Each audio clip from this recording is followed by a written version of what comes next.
महज 54 साल की उम्र में हिंदी सिनेमा की एक ऐसी हीरोइन ने दुनिया को अलविदा कर दिया जिनकी एक्टिंग स्किल का हर कोई मुरीद था। 21 फरवरी 1991 ये वो तारीख है जिस दिन बॉलीवुड की मशहूर अदाकारा ने दुनिया को अलविदा कर दिया। लोग कहते थे कि जब वे पर्दे पर आती तो एक्टिंग नेचुरल लगती थी। उनकी मुस्कान और सादगी हर किसी के दिल में घर कर जाती। वो एक्ट्रेस कोई और नहीं बल्कि नूतन बहल थीं। नूतन का जन्म 4 जून 1936 को एक पढ़े लिखे और संभ्रांत परिवार में हुआ था।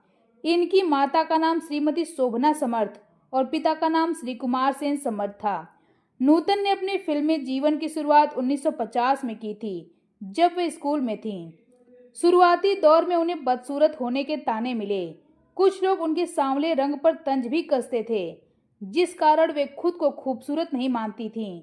लेकिन जब उन्होंने मिस इंडिया का खिताब जीता तो वही लोग उनकी तारीफ करते नहीं थकते। आगे चलकर वुमेन सेंट्रिक रोल वाली फिल्में उनकी पहचान बनी।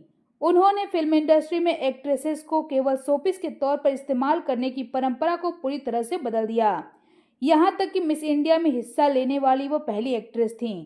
हिंदी फिल्मों में स्विम सूट पहनने वाली भी वो पहली एक्ट्रेस थीं। साल 1945 में फिल्म नल दमयंती से नूतन ने बतौर चाइल्ड आर्टिस्ट अपने कैरियर की शुरुआत की। जब वे 14 साल की थी तब उन्हें फिल्म मुगले आजम में अनारकली का रोल ऑफर हुआ, लेकिन वे अपने आप को बदसूरत मानती थीं, जिस कारण उन्होंने इस फिल्म को करने से मना कर दिया। लेकिन ज्यादा दिन फिल्मों से दूर नहीं रह पाईं और साल 1950 में फिल्म हमारी बेटी में काम किया। इस फिल्म को उनकी मां शोभना समर्थ ने बनाया था। फिल्म में नूतन की छोटी बहन का रोल उनकी असल बहन तनुजा ने ही निभाया था। नूतन ने साल 1952 में मिस इंडिया का खिताब अपने नाम किया।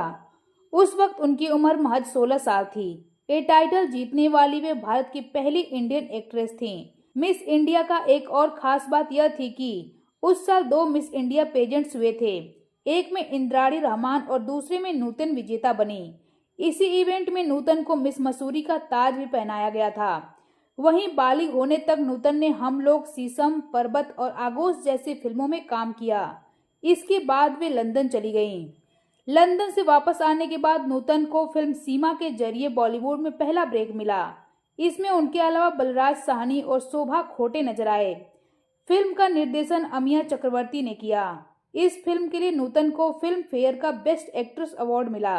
इसके बाद उनके फिल्मी कैरियर को एक अलग पहचान मिली और फिर देव आनंद के साथ पेइंग गेस्ट, राज कपूर के साथ अनाड़ी, सुनील दत्त के साथ सुजाता, दिलीप कुमार के साथ कर्मा जैसी फिल्मों में काम किया। लेकिन साल 1963 में आई फिल्म बंदनी में उन्होंने एक युवा कैदी का रोल निभाकर खुद को लोगों के नजरों में ला दिया, जहां उनके परफॉर्मेंस की काफी तारीफ हुई। साल 1959 जब नूतन सिर्फ 23 साल की थीं, उन्होंने लेफ्टिनेंट कमांडर रजनीश बहल से शादी कर ली।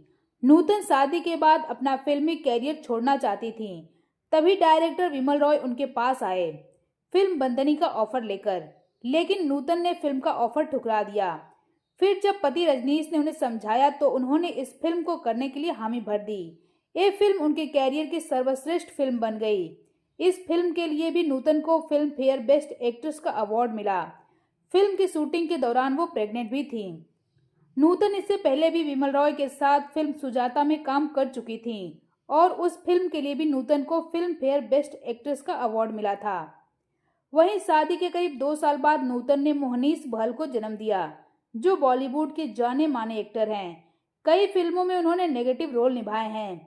फिल्मी इंडस्ट्री में अक्सर देखा जाता है कि अगर किसी एक्ट्रेस की शादी हो जाती है तो उसका करियर धीरे धीरे ढलने लगता है, लेकिन नूतन के साथ ऐसा नहीं हुआ। शादी के बाद भी फिल्म मेकर अपनी फिल्मों में उन्हें कास्ट करने को तैयार रहते हैं। उन्हें फिल्म में लेने से पहले यह सुनिश्चित किया जाता है कि फीमेल लीड की भूमिका सशक्त हो और वह हीरो के बराबर की हो।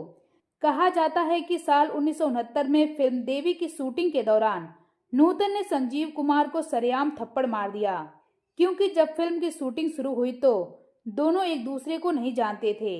फिर धीरे धीरे उनकी दोस्ती हो गई। इसके बाद कुछ मीडिया रिपोर्ट्स में दोनों के अफेयर की खबरें छपने लगी। इससे नूतन और उनके पति के बीच काफी झगड़ा होने लगा। लेकिन जब नूतन ने देवी के सेट पर एक मैगजीन में अपने और संजीव कुमार के अफेयर की खबर पढ़ी तो उन्हें गुस्सा आया। उन्होंने जब इस बारे में संजीव कुमार से बात की तो उन्होंने इस पूरी बात पर बड़ी ही बेपरवाही से रिएक्ट किया, जैसे उन्हें इस गॉसिप से कोई फर्क नहीं पड़ता। नूतन को ये बात बुरी लगी और उन्होंने फिल्म के सेट पर ही सबके सामने संजीव कुमार को थप्पड़ जड़ दिया। साल 1990 में नूतन को ब्रेस्ट कैंसर का पता लगा। उस समय वह गर्जना और इंसानियत फिल्मों में काम कर रही थी। फिल्म के प्रोड्यूसर ने नूतन से कहा कि वह अपने हिस्से की शूटिंग कर लें, लेकिन एक्ट्रेस ने यह कहकर इनकार कर दिया कि उनके पास ज्यादा समय नहीं है। जहां एक तरफ गर्जना कभी रिलीज ही नहीं हुई, वहीं दूसरी तरफ नूतन और विनोद मेहरा के निधन के बाद इंसानियत फिल्म की कास्ट बदलकर साल 1994 में रिलीज किया गया। नूतन की करीबी दोस्त रही ललिता ने अपनी लिखी किताब में बताया कि नूतन को बीमारी की शुरुआत एक चुभने वाले दर्द से शुरू हुई थी। बगल में ऐसा लगा जैसे कुछ चुभन सी हो रही है। फिर साल 1990 में उन्हें कैंसर का पता चला तो नूतन ने बड़ी बेपरवाही से कहा, आज ही सुतली, यानी कि आज मैं आजाद हो गई। धीरे धीरे उनकी तबीयत बिगड़ने लगी। इसके बाद उन्हें अस्पताल में भर्ती कराया गया, लेकिन 21 फरवरी 1991 को महज 54 साल की उम्र में उनका निधन हो गया।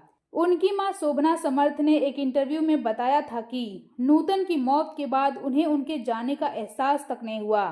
बेटी के अंतिम संस्कार के बाद उन्होंने घर आकर नौकरों से खाना मांगा था। उन्हें ऐसा लग रहा था जैसे नूतन यहीं कहीं है। उनके मुताबिक नूतन में जीने की इच्छा खत्म हो गई थी। वह जीना नहीं चाहती थी, इसलिए वह इस जीवन से आजाद हो गई। नूतन ने 50 से भी अधिक फिल्मों में काम किया।